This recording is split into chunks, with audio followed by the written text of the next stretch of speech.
Hello, good morning students, how are you? I hope अच्छे होंगे. ठीक है. And now we starting the next topic in chapter second, that is acids, bases and salt. तो इससे पहले मैंने आपको bleaching powder, sodium hydroxide and common salt, ये तीन टॉपिक हम कर चुके हैं सॉल्ट्स के अंदर. आज आपका एक्चुअली में चौथा सॉल्ट है, दैट इज बेकिंग सोडा, जिसका फॉर्मूला है NaHCO3. इसके और कई नाम भी है बेटा, आप इसको सोडियम बाइकार्बोनेट या सोडियम हाइड्रोजन कार्बोनेट भी बोल सकते हैं. कार्बोनेट, ठीक है. तो ये सब इसी के नाम है. कॉमन नाम इज बेकिंग सोडा. इसका कॉमन नाम बेकिंग सोडा है. साइंटिफिक और chemically it can be sodium bicarbonate और सोडियम हाइड्रोजन कार्बोनेट. फॉर्मूला ऊपर लिखा हुआ है, दैट इज NaHCO3. ठीक है. और ये जो है, इसको बेकिंग सोडा इसलिए बोला जाता है क्योंकि ये बेकिंग पर्पस में बहुत यूज होता है. जो खाने का सामान बेक करके बनाया जाता है, बेक करने में हम तेल वगैरह का यूज नहीं करते, चीजों को गर्मी से पकाते हैं. जैसे आपने केक बनाना है, पेस्ट्री बनानी है, बिस्किट बनाने हैं, ठीक है, तो उसके लिए हम खाने को बहुत हाई टेम्परेचर पे गर्म करते हैं, सिर्फ गर्मी से पकाते हैं, तेल वगैरह के अंदर तलते वगैरह नहीं है. ठीक है. तो इस टेक्निक को हम बेकिंग बोलते हैं. तो ये जो है NaHCO3, इसको बेकिंग के अंदर यूज किया जाता है. जो केक और पेस्ट्री तुम्हें फुली फुली नजर आती है, ठीक है, जो बिस्किट फूल जाते हैं सेकने के बाद अवन में, माइक्रोवेव में, वो इसी की वजह से जो है वो फूले फूले आपको नजर आते हैं. तो तभी से इसका नाम पड़ गया, दैट इज बेकिंग सोडा. ठीक है. एक और चीज भी होती है, बेकिंग पाउडर. तो हम बेकिंग में एक्चुअली में जो चीज यूज करते हैं वो बेकिंग पाउडर है. तो बेकिंग पाउडर के अंदर होता है baking soda. Okay. So baking soda plus one more thing, जिसको हम आगे डिस्कस करेंगे, वो क्या होती है. अगर बेकिंग सोडा के साथ में कुछ एक सब्सटेंस और मिला दूं, तो ये दोनों मिलके बनाते हैं baking powder. And it is much better to use baking powder in the food, not than baking soda. उसको भी हम आगे डिस्कस करेंगे कि खाने की चीजों में आप बेकिंग पाउडर को यूज करिए, ना कि बेकिंग सोडा को. ओके. तो बेकिंग पाउडर को बनाने में हम इस केमिकल को यूज करते हैं, दैट्स व्हाई आप इसको बेकिंग सोडा बोलते हैं. क्लियर आपको? चलिए नेक्स्ट बात करते हैं प्रिपरेशन की. आप इसको बना कैसे सकते हैं. Preparation of baking soda. ठीक है. तो बेकिंग सोडा को बनाने के लिए यूजुअली आप क्या करेंगे बेटा, sodium carbonate plus CO2 plus H2, इसको आप आपस में रिएक्शन करवा सकते हैं. क्योंकि ये जो रिएक्शन है ना, एक्चुअली में दिस रिएक्शन इज रिवर्सिबल. देखो, अगर मैं सोडियम हाइड्रोजन कार्बोनेट, ये रिएक्शन मैंने आपको लिखवाई थी जब हम फर्स्ट चैप्टर में डिकम्पोजिशन बाय हीट कर रहे थे. तो सोडियम बाइकार्बोनेट को जब आप तोड़ोगे तो आपको सोडियम कार्बोनेट प्लस वाटर और प्लस जो है वो H2 मिलता है. टूटने पे ये इस तरह का जो है वो रिएक्शन करती है. तो अगर आप इन तीनों चीजों को आपस में मिक्स कर दे तो आपको वापस से क्या मिल सकता है, that is sodium hydrogen carbonate. तो हम इसी रिएक्शन की हेल्प लेके इसको बनाएंगे. करना क्या है आपको कि बेकिंग सोडा को बनाने के लिए आप excess of carbon dioxide gas को पास करिए through saturated solution of sodium carbonate. ठीक है. आपको करना क्या है, सैचुरेटेड सॉल्यूशन लेना है किसका, of Na2CO3 and pass excess of CO2.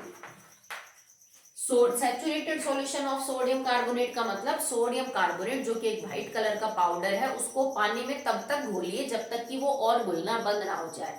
और ऐसा जो सॉल्यूशन आपके पास बन के आएगा जिसमें और सॉल्यूट को नहीं घोला जा सकता, उसे हम बोलते हैं सैचुरेटेड सॉल्यूशन. जब आप सोडियम कार्बोनेट का सैचुरेटेड सॉल्यूशन बना लें तो उसमें से एक्सेस ऑफ CO2 को पास करिए. काफी ज्यादा अमाउंट में जो है वो आप CO2 को पास करो, तो आपको क्या मिलेगा, सोडियम हाइड्रोजन कार्बोनेट जो है वो आपको मिलेगा. ये पानी में बहुत ज्यादा सॉल्युबल नहीं होता है, क्योंकि देखो पानी तुमने ऑलरेडी ले रखा है सोडियम कार्बोनेट के साथ. ये जो कंपाउंड बनेगा ना इस रिएक्शन से, Na2CO3 प्लस वाटर, इन दोनों ने मिलकर सैचुरेटेड सॉल्यूशन बनाया. एक्सेस ऑफ CO2 पास कर, इसमें से बन गया sodium bicarbonate. And it is not very much soluble in the water. थोड़ा बहुत पानी में घुल जाता है पर बहुत ज्यादा पानी में सॉल्युबल नहीं है. इस वजह से ये आपको प्रेसिपिटेट की फॉर्म में मिलेगा, मतलब ये नीचे आपको बॉटम पे बैठा हुआ मिलेगा। आप इसको छान लीजिए और आप इसको सुखा लीजिए, ठीक है। जैसे अगर कोई चीज सॉल्यूशन में नीचे की तरफ बैठ जाती है, जैसे पानी और रेत को मिक्स किया तो रेत नीचे बैठ गया, तो आप फिल्टर पेपर से सॉल्यूशन को छान लो, पानी नीचे आ जाएगा, रेत फिल्टर पेपर पे रह जाएगा, माना थोड़ा गीला होगा, आप उसको सुखा लो और उसके बाद आपका रेत पहले जैसा ही है। सेम आपको यहाँ करना है कि जब ये नीचे बैठ जाए NaHCO3 तो आप इसको छान लीजिए और सुखा लीजिए, आपके पास सोडियम बाइकार्बोनेट जो है वो आ जाएगा। This is the preparation of baking soda. Preparation का मतलब है आप लैब में कैसे बना के देख सकते हो कि भाई बेकिंग सोडा कैसे बनता है। अब हम पढ़ेंगे मैन्युफैक्चरिंग। तो मैन्युफैक्चरिंग का क्या मतलब होता है बेटा? मैन्युफैक्चर का मतलब होता है, या मैन्युफैक्चरिंग का मतलब होता है किसी चीज को बहुत बड़े पैमाने पे बनाना, थोड़ा बहुत नहीं, बहुत बड़े। इसका मतलब जैसे फैक्ट्रीज काम करती हैं, भाई मान लीजिए बिस्किट बनाने की फैक्ट्री है, तेल बनाने की फैक्ट्री है, तो ये बहुत बड़े लेवल पे काम करती हैं। तो जब भी हमें किसी चीज की मैन्युफैक्चरिंग करनी पड़ती है तो हमें एक दो बातों का ध्यान रखना पड़ता है। एक तो लागत कम लगे, मतलब जो आप इन्वेस्टमेंट कर रहे हो उस चीज को बनाने में वो कम हो, ठीक है, खर्चा कम हो, इजी तरीका हो, बहुत ज्यादा मेहनत करना करनी पड़ रही, कितना मुश्किल प्रोसेस है कि भाई हैंडल ही नहीं हो रहा, तरीका आसान हो, लागत कम लगती हो और जल्दी ही वो चीज बन जाती है। यूं थोड़ी ना कि मान लो आपको बिस्किट बनाने की फैक्ट्री है और बिस्किट का पहला स्लॉट बनने में 10 दिन लगते हैं, तो फिर फायदा क्या है, 10 दिन तक तो माल ही नहीं जाएगा बाहर। तो प्रोसेस आसान हो, सस्ता हो और कम टाइम में पूरा हो जाता हो, ऐसे तरीके से हम मैन्युफैक्चर कर सकते हैं उस चीज को, ठीक है। तो मैन्युफैक्चरिंग के लिए हम दूसरी तरह की रिएक्शन जो है वो यूज करेंगे, तो अभी आप वो देखिए। Next here it is manufacturing of baking soda. तो आप इसको कैसे मैन्युफैक्चर कर सकते हैं? Actually it is as an form as an intermediate in the preparation of washing soda, ठीक है। तो आप क्या लिखेंगे? It is an intermediate product in the manufacturing of washing soda। मतलब एक्चुअली आपको इसके लिए कोई स्पेशल प्रोसेस करने की जरूरत ही नहीं है। वॉशिंग सोडा बनाने का जो मेथड है, जो मैन्युफैक्चरिंग का तरीका है, उसी मेथड में ये बीच में निकल जाता है। तो मतलब आप वॉशिंग सोडा बना रहे हो तो साथ में ये भी निकल जाएगा, ठीक है। और वॉशिंग सोडा का फॉर्मूला क्या है? Na2CO3.NH2। मतलब इसको बनाने का जो प्रोसेस है ना, उसमें इसको बनाने से पहले वाले स्टेप में आपका सोडियम हाइड्रोजन कार्बोनेट बन जाएगा। और किस प्रोसेस से इसको बनाते हैं? वॉशिंग सोडा बनाने का, या क्योंकि इसी प्रोसेस से बेकिंग सोडा भी बन रहा है, तो बेकिंग सोडा और वॉशिंग सोडा को मैन्युफैक्चर करने का जो नाम है प्रोसेस का, वो है सॉल्वे अमोनिया प्रोसेस, ठीक है। तो जिस प्रोसेस से आप ये दोनों चीजें मैन्युफैक्चर कर सकते हो, washing soda and baking soda, is known as Solvay ammonia process, या इसको सिंपली कई बार सॉल्वेज प्रोसेस भी बोल देते हैं। ओके, ठीक है। तो इसमें से आपको करना क्या होता है, इसके अंदर हम करते क्या है बेटा कि बहुत ज्यादा पैमाने पे इन चीजों को बनाने के लिए हम अमोनिया गैस को जो है वो पास करते हैं कार्बन डाइऑक्साइड एंड वाटर, ठीक है। मतलब करना क्या है, सबसे पहले अमोनिया, आप ये लिख लीजिए कि एक्चुअली में आपको जरूरत किन किन चीजों की पड़ने वाली है। अमोनिया, CO2, NaCl, वाटर, ये चार आपके रॉ मटेरियल होते हैं इसको बनाने के लिए। आपको नमक चाहिए, आपको पानी चाहिए, आपको अमोनिया चाहिए और आपको कार्बन डाइऑक्साइड चाहिए, ठीक है। करना क्या होता है, हम नमक को पानी में घोल के उसका सैचुरेटेड सॉल्यूशन बना लेते हैं, जिसको मैंने आज से पहले भी बताया था आपको ब्राइन बोलते हैं। The saturated solution of NaCl in water is known as brine. तो एक तो आपको ब्राइन चाहिए, ठीक है, प्लस कार्बन डाइऑक्साइड चाहिए और प्लस में आपको क्या चाहिए, अमोनिया चाहिए। तो सबसे पहले क्या होगा कि ammonia react with carbon dioxide and water, क्योंकि आप सारी चीजों को मिक्सअप करेंगे, ठीक है। तो सबसे पहले अमोनिया कार्बन डाइऑक्साइड और वाटर के साथ रिएक्ट करके अमोनियम बाइकार्बोनेट बनाएंगे, इसको हम बोलेंगे अमोनियम बाइकार्बोनेट, बाइकार्बोनेट, नीट, ठीक है। So first of all water from this brine solution, carbon dioxide and ammonia react to form ammonium bicarbonate. Now this ammonium bicarbonate react with NaCl, ammonium bicarbonate react with NaCl, एक double displacement reaction होगी, sodium इधर चला जाएगा और ये NH4 इधर आ जाएगा, बनेगा क्या NaHCO3 प्लस में NH4Cl, तुम्हारा अमोनियम क्लोराइड तो हो गया बाहर और ये क्या बन गया सोडियम हाइड्रोजन कार्बोनेट जो एक्चुअली में हमें बनाना था, और इसके क्या बनते हैं PPT। तो इस रिएक्शन से ये एक्चुअली में मैन्युफैक्चरिंग का तरीका है, इससे आप सोडियम हाइड्रोजन कार्बोनेट को बना सकते हो। देखो मैंने बोला कि तरीका सस्ता होना चाहिए, ज्यादा लागत ना लग रही हो, तो आप इसमें चेक करो अमोनिया महंगी नहीं है, कार्बन डाइऑक्साइड महंगा नहीं है, ना नमक महंगा है, ना पानी महंगा है, ठीक है। तो इसमें हमने हर चीज बहुत चीप ले रखी है और उससे आपने बनाया।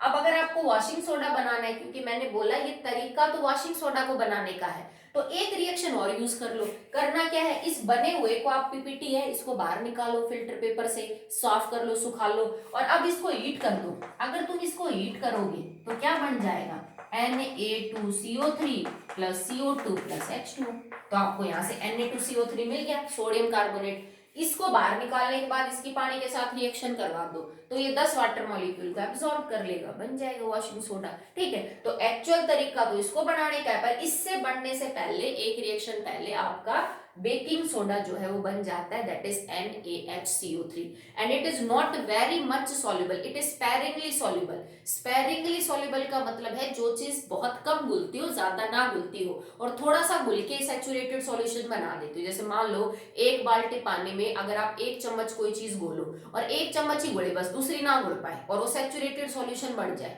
ठीक है, तो हम कहेंगे भाई इसने तो थोड़ा सा घोल के सैचुरेटेड सॉल्यूशन बना लिया, तो हम कहेंगे ये इसमें स्पेरिंगली सॉल्युबल है, बहुत ज्यादा सॉल्युबल नहीं है, ठीक है। तो आप कुछ नहीं, पीपीटी हो गए, आप इसको छान लो फिल्टर पेपर के ऊपर। अगर आप बहुत बड़े लेवल पे कर रहे हो तो बड़ी बड़ी मशीनें आपके पास, उनको छान के बाहर ला के सुखा लो, आपका सोडियम बाइकार्बोनेट बन जाएगा। Okay, so this is the manufacturing. इससे पहले हमने पढ़ी इसकी प्रिपरेशन। अब हम पढ़ रहे हैं about the properties of baking soda.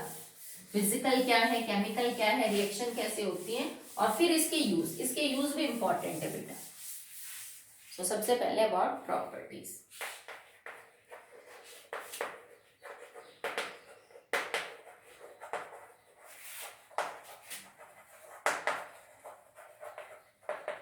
Properties of baking soda. So अगर बात की जाए इसके कलर की, तो ये एक व्हाइट क्रिस्टलाइन सॉलिड होता है, it is a white crystalline solid, मतलब सफेद रंग का सॉलिड है रूम टेम्परेचर पे। पर सॉलिड में बेटा 2 टाइप के होते हैं, क्रिस्टलाइन और अमorphous। क्रिस्टल मतलब जिस सब्सटेंस के क्रिस्टल बनते हो, जैसे चीनी के क्रिस्टल है, नमक के क्रिस्टल है, तो ये एक क्रिस्टलाइन सब्सटेंस है जिसके क्रिस्टल्स आपको दिखाई देंगे व्हाइट कलर के रूम टेम्परेचर पे। ओके, नेक्स्ट है it is stable in air. Stable in air का मतलब है जैसे ब्लीचिंग पाउडर को हम हवा में खुला छोड़ रहे थे, तो हवा में मौजूद वो कार्बन डाइऑक्साइड के साथ रिएक्शन करके और अपनी क्लोरीन को बाहर कर रहा था, ऐसा कुछ भी नहीं करता sodium hydrogen carbonate. It is quite stable in the air, ये हवा के अंदर अच्छा खासा स्टेबल होता है, ठीक है। Now it is sparingly soluble in water, बहुत ज्यादा सॉल्युबल तो नहीं है पानी में, पर जब घुलता है तो क्या करता है, ठीक है। तो आप NaHCO3 को जब पानी में डिसॉल्व करेंगे तो बेटा एक्चुअली में ये एक सॉल्ट है जो कि NaOH और H2CO3 का बना है। तो जब आप एक सॉल्ट को पानी देंगे तो सॉल्ट का हाइड्रोलिसिस करेंगे तो एसिड और बेस अलग अलग हो जाएंगे, तो it will give NaOH plus H2CO3। Carbonic acid एक वीक एसिड, सोडियम हाइड्रोक्साइड एक स्ट्रॉन्ग बेस, और इसी नाते इसका जो मीडियम है वो बेसिक है। मतलब अगर आप सोडियम हाइड्रोजन कार्बोनेट को पानी में घोलेंगे तो आपका जो सॉल्यूशन है वो बेसिक इन नेचर होगा, उसका जो पीएच है that will be more than 7। And reason is quite simple, क्योंकि ये एक स्ट्रॉन्ग बेस और वीक एसिड का सॉल्ट है। तो स्ट्रॉन्ग बेस का मतलब ज्यादा तो OH नेगेटिव आयन है और कम H पॉजिटिव आयन है, तो OH नेगेटिव आयन ज्यादा होंगी तो वो मीडियम को बेसिक नेचर देंगी, ठीक है। नेक्स्ट है ऑन हीटिंग। तो अभी मैंने इक्वेशन करवाई, अगर आप सोडियम हाइड्रोजन कार्बोनेट को हीट करते हैं तो बेटा वो सोडियम कार्बोनेट में, कार्बन डाइऑक्साइड गैस में और वाटर में कन्वर्ट हो जाएगा, ठीक है। So on heating it will decompose into Na2CO3, H2O and CO2। ज्यादा टेम्परेचर में हीट करोगे तो ये तो वैसे ही गैस है, पानी भी यहाँ पे गैस के फॉर्म में बाहर निकलेगा। मतलब अगर आप 100 से ज्यादा टेम्परेचर पे किसी चीज को गर्म कर रहे हो और उसमें पानी निकल रहा है तो 100 से ऊपर तो पानी के वेपर ही होंगे, और यहाँ पे इसके पीपीटी बन जाएंगे, Na2CO3 के प्रेसिपिटेट आउट हो जाएगा। ये सॉलिड स्टेट में आपको देखने को मिलेगा, ठीक है। आप कंफर्म कर सकते हो कि भाई जो गैस बाहर निकल रही है बताओ वो कार्बन डाइऑक्साइड है कि नहीं, तो वही है, लाइम वाटर को आप क्या कर दोगे बेटा, मिल्की हो जाएगा अगर आप CO2 को पास करोगे। नेक्स्ट है एसिड के साथ कैसे रिएक्शन करेगा। अब क्योंकि ये स्ट्रॉन्ग बेस का सॉल्ट है तो इसका नेचर है बेसिक, तो बेसिक होने के नाते ये एसिड के साथ रिएक्शन कर सकता है, जैसे कि NaHCO3 react with HCl, NaHCO3 react with H2SO4। तो क्या क्या बनेगा, ये तो बना लेगा बेटा NaCl प्लस में H2O प्लस CO2, ये बना लेगा Na2SO4 plus H2O plus CO2। भाई देखो खुद बेसिक की नेचर है, एसिड के साथ रिएक्शन करेगा तो सॉल्ट और वाटर, पर कार्बोनेट हमेशा अपने अंदर से CO2 और बाहर देते हैं तो कार्बन डाइऑक्साइड और बाहर निकल गया। आप इस इक्वेशन को यूं समझ लीजिए कि जब एक स्ट्रॉन्ग एसिड सामने आया किसी ऐसे सॉल्ट के जिसमें कमजोर एसिड है H2CO3, तो स्ट्रॉन्ग एसिड ने अपने तो सॉल्ट बना लिए और कमजोर एसिड को बाहर कर दिया, क्योंकि H2O प्लस CO2 किसके बराबर होता है, H2CO3। तो कार्बोनिक एसिड वीक था तो बाहर हो गया, और स्ट्रॉन्ग कौन था आपका, HCl और H2SO4, तो उन्होंने क्या बना लिया, अपना सॉल्ट बना लिया, ठीक है। चलिए नेक्स्ट करते हैं about the use of baking soda. अब इसके 3-4 यूज है, सारे इंपॉर्टेंट है, सब पे आपको पीछे क्वेश्चंस देखने को मिलेंगे।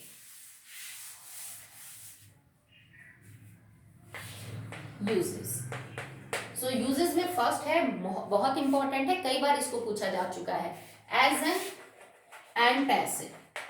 एंटासिड वो दवाइयां होती है दैट क्योर एसिडिटी, जिन दवाइयों को एसिडिटी को दूर करने के लिए लिया जाता है उन दवाइयों का नाम होता है एंटासिड। जैसे तुम बोल देते हो पेन किलर, तो पेन किलर वो सारी दवाइयां हैं जो पेन में ली जाती हैं, ठीक है। तो इसी तरह एसिडिटी कब होती है, जब हमारा पेट जरूरत से ज्यादा HCl को सिक्रीट करे, तो हमें खट्टी डकारे, जलन महसूस होती है, इरिटेशन होती है, ठीक है। उस प्रॉब्लम को हम एसिडिटी बोलते हैं, ठीक है। और वो हो कब रही है, जब पेट में जरूरत से ज्यादा एसिड है, मतलब तुम्हारा पेट हद से ज्यादा एसिडिक हो गया है, तब तुम्हें वो प्रॉब्लम महसूस होती है। तो पेट के अंदर मौजूद एक्सेस ऑफ एसिड को हम न्यूट्रलाइज कर देंगे तो एसिडिटी ठीक हो जाएगी।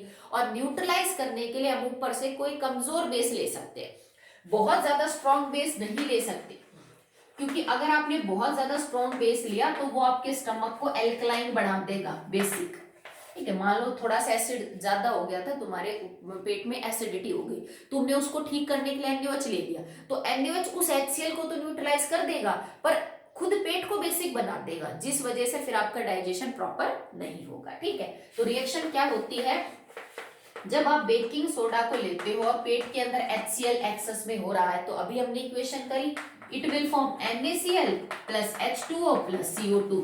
भाई H2O न्यूट्रल, NaCl न्यूट्रल, और जो कार्बन डाइऑक्साइड है वो तो वैसे ही गैस है, तो जब ये रिएक्शन करेंगे तो CO2 तो आपके माउथ के थ्रू बाहर आ जाएगी गैस, पानी और NaCl दोनों ही न्यूट्रल है, तो आपके पेट का जो pH है वो क्या हो जाएगा, मेंटेन हो जाएगा, और आपको इस प्रॉब्लम से छुटकारा मिल सकता है, ठीक है। नेक्स्ट है सेकंड, इन फूड, तो जो भी खाने पीने की चीजें हैं जिसमें हम बेकिंग पर्पस यूज करते हैं उसमें आप इस चीज को यूज करते हैं। अब आप बात करेंगे अबाउट बेकिंग पाउडर, तो बेकिंग में बेकिंग पाउडर यूज किया जाता है, और बेकिंग पाउडर किससे मिलके बना है, दो चीजों से, one is baking soda plus sodium potassium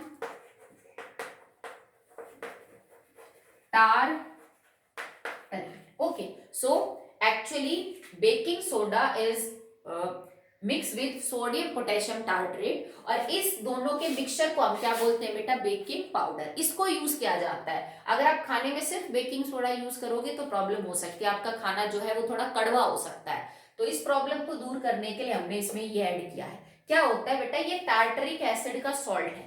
tartaric acid का फॉर्मूला ये होता है COOH COHH COHH and COOH। इसको हम बोलते हैं टार्टरिक एसिड। अगर मैं यहाँ H को हटा के सोडियम लगा दूं, यहाँ पोटेशियम लगा दूं, तो ये बन जाएगा सोडियम पोटेशियम टार्टरेट। अगर मैं इसके साथ बेकिंग सोडा को मिक्स करूं और बेकिंग पाउडर बना लो और इन दोनों के मिक्सचर को खाने पीने की चीजों में डालो, तो होता क्या है ना, जैसे तुमने बैटर बनाया, केक का कुछ घोल बनाया और फिर आपने उसको ओवन में रख दिया, तो वो फुला फुला महसूस होता है। क्यों? क्योंकि देखो, तुम उस खाने की चीज को, जो भी आपको बनाना है, उसको ओवन में हीट करोगे। ओवन का टेम्परेचर अच्छा खासा होता है, 180 डिग्री 200 डिग्री सेल्सियस पे हम खाने को पकाते हैं। अब उतना ज्यादा अगर तुम हीट कर रहे हो खाने को और उसमें तुमने बेकिंग पाउडर डाला हुआ है, तो उतनी गर्मी बेकिंग पाउडर को भी मिलेगी। अब बेकिंग पाउडर में ये दो चीजें हैं। अब अगर आप इसको गर्मी दोगे तो ये किस में कन्वर्ट हो जाता है, Na2CO3 plus CO2 plus H2। इतने हाई टेम्परेचर पे H2O गैस की फॉर्म में बाहर वेपर बन जाएंगे इसके। कार्बन डाइऑक्साइड गैस है। अब कार्बन डाइऑक्साइड जो है ना, वो उसमें फंस रही है। जैसे घोल बनाया, जैसे हम पकोड़े बनाने के लिए बेसन का घोल बनाते हैं, ऐसे केक बनाने के लिए बनाया जाता है। तो उसमें आपने बेकिंग सोडा डाल दिया 1 चम्मच। अब जब तुम ओवन में उसको गर्म करोगे तो उसके अंदर जो ये बेकिंग सोडा है ये हीट होगा, तो इसमें से CO2 बाहर निकलेगी। अब CO2 को जगह नहीं मिलती बाहर निकलने के लिए, क्योंकि वो तो अंदर है लिक्विड बैटर के।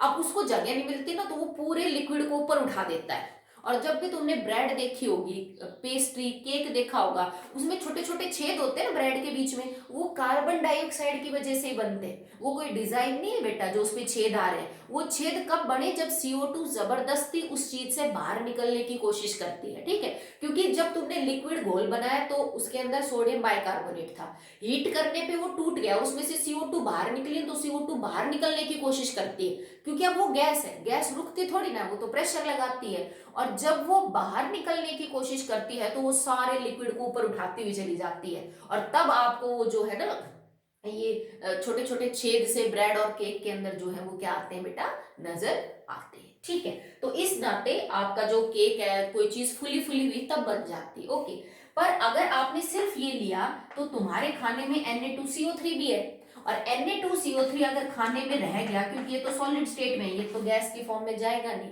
ये खाने को बिटर कर सकता है, कड़वा कर सकता है। तो हम नहीं चाहते कि अपना खाना जो फुला फुला बने उसके साथ वो कड़वा भी हो जाए, तो हमें इस चीज को बाहर निकालना होता है। तो इसको बाहर निकालने के लिए हम सोडियम पोटेशियम टार्टरेट यूज करते हैं। ये इस कंपाउंड को अपने साथ रिएक्शन करवा लेता है। ओके, और रिएक्शन करवाने के बाद ये Na2CO3 यहाँ से खत्म हो जाएगा। ओके, और खत्म होने के बाद आपके खाने में जो कड़वा टेस्ट आना था, वो कड़वा टेस्ट है वो बिल्कुल भी नहीं आ पाएगा। ऊपर से ये दोनों कंपाउंड जब रिएक्ट करेंगे तो जो सब्सटेंस बनेगा, उस सब्सटेंस से खाने के अंदर अच्छा टेस्ट भी आता है। ठीक है, तो इस चीज को याद रखना।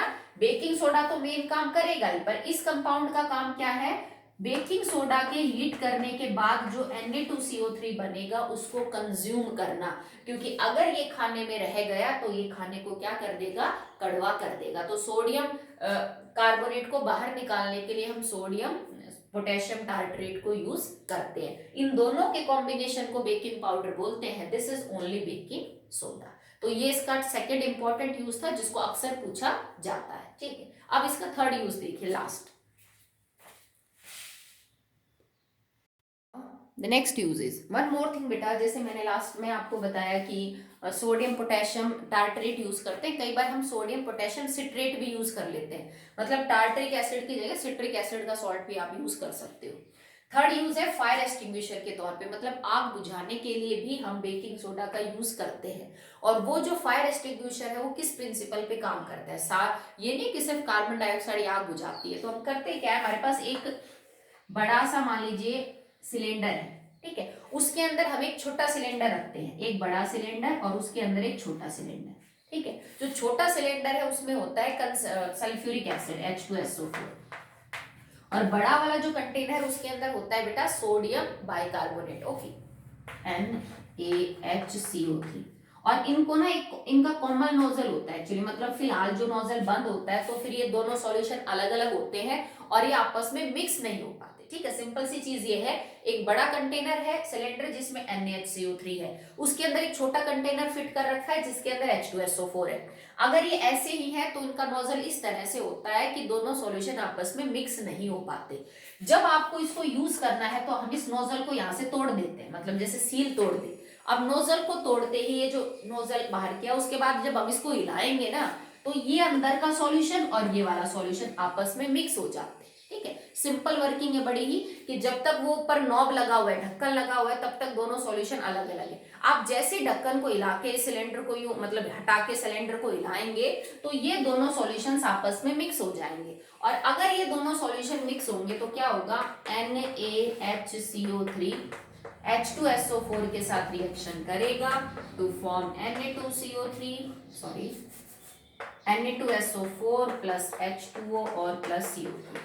तो एक्चुअली में जो आग बुझाने का काम करेगा वो तो ये कार्बन डाइऑक्साइड करेगी, पर कार्बन डाइऑक्साइड को स्टोर करना मुश्किल है क्योंकि वो गैस है। इससे अच्छा है कि आप इन दोनों सब्सटेंस को स्टोर करो और जब भी जरूरत हो इनको आपस में रिएक्ट करवाओ, हिला दो, कांटेक्ट में आते रिएक्शन करेंगे और इस रिएक्शन से जो कार्बन डाइऑक्साइड गैस बाहर निकलेगी उसको फिर आप आग बुझाने के अंदर यूज कर सकते हो। तो यहाँ हमने बेकिंग सोडा को एज एन फायर एक्सटिंग्विशर भी यूज किया।